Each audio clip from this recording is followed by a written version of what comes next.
गणेश जी और ब्रह्मदेव की कथा। प्राचीन काल की बात है।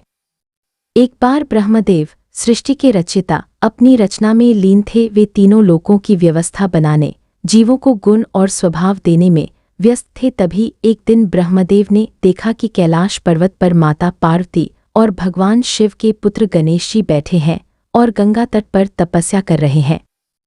ब्रह्मदेव ने मन ही मन सोचा, यह बालक तो दिव्य तेज से युक्त है। इसके रूप, बुद्धि और विनम्रता को देखकर मैं आश्चर्यचकित हूँ। क्यों न मैं इसके ज्ञान की परीक्षा करूं। ब्रह्मदेव गणेश जी के पास पहुंचे और बोले, हे वत्स, तुम तो ज्ञानी लगते हो, मुझे ब्रह्मांड के तत्वों का ज्ञान सुनाओ।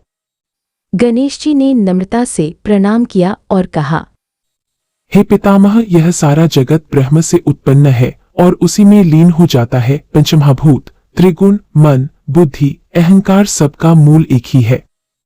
गणेश जी का उत्तर सुनकर ब्रह्मदेव चकित हो गए। उन्होंने सोचा कि इस बालक का ज्ञान साधारण नहीं है। उन्होंने और प्रश्न पूछे, सृष्टि का प्रारंभ कैसे हुआ? जीव का कर्म और मोक्ष का मार्ग क्या है? सच्चा धर्म किसे कहते हैं? गणेश जी ने धैर्यपूर्वक सभी प्रश्नों का उत्तर दिया। उन्होंने समझाया, धर्म वही है जो सबके कल्याण के लिए हो। ज्ञान वही है जो अहंकार का नाश कर दे। मोक्ष वही है जब जीव अपने स्वरूप को पहचानकर परमात्मा में लीन हो जाए। ब्रह्मदेव का आशीर्वाद।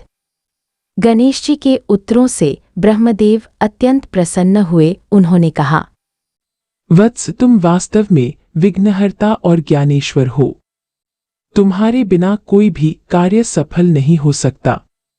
तुम्हारी पूजा के बिना कोई भी यज्ञ, व्रत या आराधना पूर्ण नहीं होगी।